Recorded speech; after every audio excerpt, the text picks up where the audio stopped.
Alors, cette fois, on va bosser sur cette photo pour arriver à ce résultat. Une photo à la base volontairement sombre pour garder un maximum de détails dans la partie ciel. Et le bas très foncé, on va l'éclaircir après coup. Et d'ailleurs, on va commencer par ça, en réajustant l'exposition globale. Et la partie ciel, on l'équilibre avec un filtre gradué. Là, je vais démarrer à l'extérieur de la photo pour une transition assez douce du dégradé. Et là, sous-exposition pour retrouver un certain équilibre entre la luminosité de la partie basse et celle du ciel. Ok, là maintenant, on a une bonne base pour appliquer les presets. Pour cette photo, on va partir sur un rendu créatif, quelque chose d'un peu stylé. Celui-ci donne une teinte magenta, ça colle bien à l'ambiance montagne, je trouve.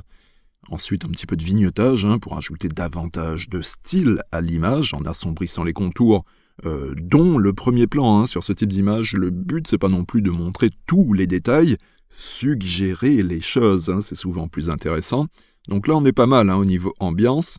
Maintenant, la lumière qu'on a au fond vers les montagnes, cette lumière, elle joue un rôle très important dans cette image, ça attire le regard. Eh bien, on va aller la mettre un peu plus en avant en utilisant un preset de lumière.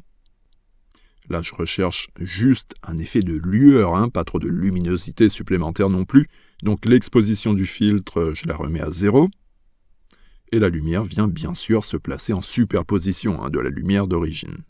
Allez, ajustement de la taille pour vraiment localiser l'effet sur la ligne d'horizon. Et là, on est quasiment bon. On va faire quelques petites finitions. Et je vais juste affiner un petit peu le positionnement du filtre gradué que j'ai placé au tout début. La retouche photo, c'est ça, on dégrossit d'abord, et au fur et à mesure, on affine le résultat. Et sur cette photo, je veux vraiment garder une ambiance bien sombre. Je trouve que ça lui donne un petit côté mystique, un peu dark, et ça, c'est carrément cool. Gros changement là, avec ce avant-après, l'ambiance dark justement est bien présente, et là ça marche bien grâce aux couleurs, grâce à l'assombrissement qu'on a fait par endroits, grâce à la lumière au fond. Une image, vous l'avez vu, ça se sculpte pour lui donner l'ambiance qu'on veut. Et d'ailleurs, comme ici, mon idée, c'est vraiment de lui donner un rendu bien dark. Eh bien, je vais justement pousser un petit peu plus l'assombrissement de la partie basse, puisque, comme je vous le disais avant, suggérer en montrant juste ce qu'il faut, c'est souvent plus intéressant que de tout montrer.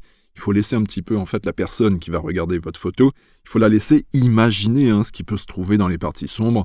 Donc ne cherchez pas toujours forcément à vouloir éclaircir, et au contraire, assombrir, ça compte aussi beaucoup. Et c'est tout bon. Ce pack de presets est à télécharger sur mon site, il est gratuit, ça fonctionne sur tout type de photos, des montagnes comme ici, des forêts pourquoi pas, quoi d'autre, des villes, un peu de tout il faut expérimenter, et je suis sûr que vous en ferez des trucs vraiment cool. N'oubliez pas de liker la vidéo, de vous abonner également, de commenter, ça fait toujours plaisir, et comme d'habitude, on se dit à très vite pour la suite. Bye bye.